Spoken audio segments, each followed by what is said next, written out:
कुछ कहना चाह रहे हैं प्रोफेसर जमीर अब्बास? जी देखिए अजीत जी, एक जंग की एक टर्मिनोलॉजी है जिसे कहते हैं असिमेट्रिक वॉर। कल सीएनएन ने भी एक रिपोर्ट बनाई थी, आयतुल्ला खामेनाई ने भी कई बार अपनी स्पीचेस में असिमेट्रिक वॉर का इशारा किया था। उसका मतलब ये होता है कि जब दो फौजें सामने होती हैं, दोनों के पास जो वेपन्स के टाइप्स होते हैं या लड़ने के तरीके होते हैं वो डिफरेंट होते हैं।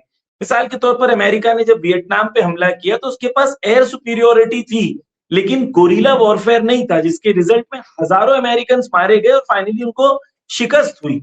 तो जंग के अंदर आपके पास एक एरिया में सुपीरियोरिटी है, इसका मतलब ये नहीं है कि आप जंग जीत रहे हैं।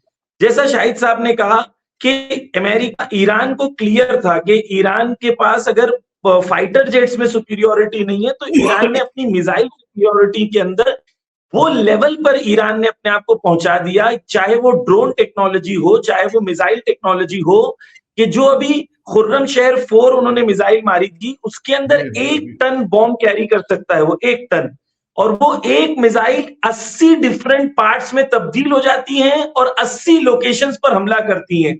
ये ताज्जुब की बातें हैं जो आज की दुनिया के लिए क्लियर होनी चाहिए कि ईरान गाजा नहीं है।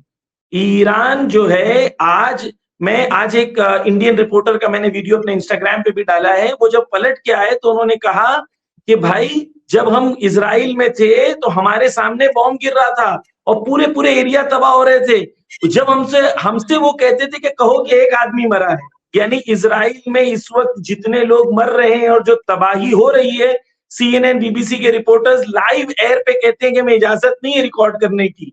तो वहां से, क्योंकि ईरान में इजाजत है रिकॉर्ड करने की, इसलिए आपको ईरान की तस्वीरें आ रही हैं, लेकिन वहां पर जो तबाही हो रही है, मैं एक सिर्फ 30 सेकेंड्स में कंप्लीट करूंगा। देखिए, एक चीज इनका क्लेम ये था कि हमारे पास ऐसे पावर्स हैं कि हमारे यहाँ परिंदा, जैसे शाहिद साहब ने कहा, परिंदा भी पर नहीं मार सकता। इस बात को ईरान ने टोटली डिस्ट्रॉय कर दिया है। अब ईरान जब चाहे, जहां चाहे, पिन पॉइंट एक्यूरेसी से मार सकता है।